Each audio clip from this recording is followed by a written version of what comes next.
แล้วมาบัดนี้คุณพ่อดึงตำลาแต่ตอนต้นผู้สนใจคอยท่าเบิ่งรอมาแต่ยังบ่ทันเข้าเรื่องพอเพียงใดแต่กล่าวนำ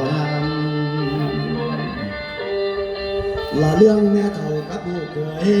เป็นนิทานขั้นเพื่อนบ้านจากสิพานเปอร์เซ็นต์ไหนใครสนใจคอยฟังนั่งอย่าติงกับคงหูจากบทความผู้เป็นครูอาจารย์ผมเป็นคนปั่นจัดสรรมาโอกาสเราฟังเสียงดังจากโฆษณาว่ากลางบัดมาเล่นสิเป็นแท้เป็นสำได้ดีเหลือสัวตัวของผมหมอท้องยินก็ยังบอกขันว่าได้ถ้าฟังเบิ่งอย่าใจเบาถ้าฟังเอาบทก่อนบอนแสดงไปในเรื่อง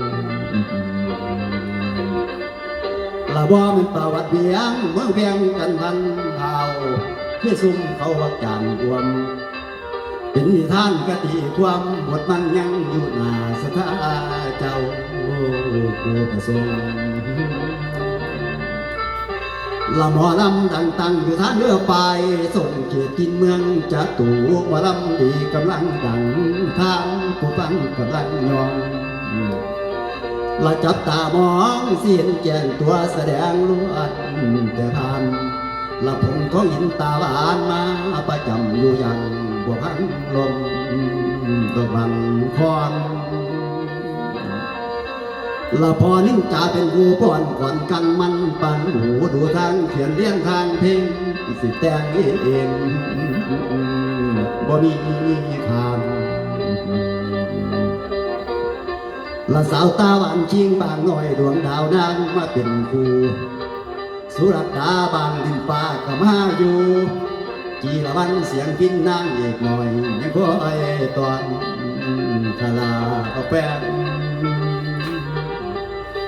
และขอขอบคุณทุกตัวแฟน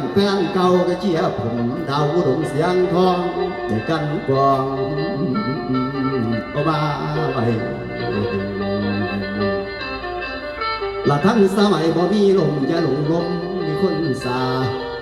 มาเดี๋ยวนี้ดังพ่อปานฟ้าพาพวกมาแห้งแสงวางโคลุงป่า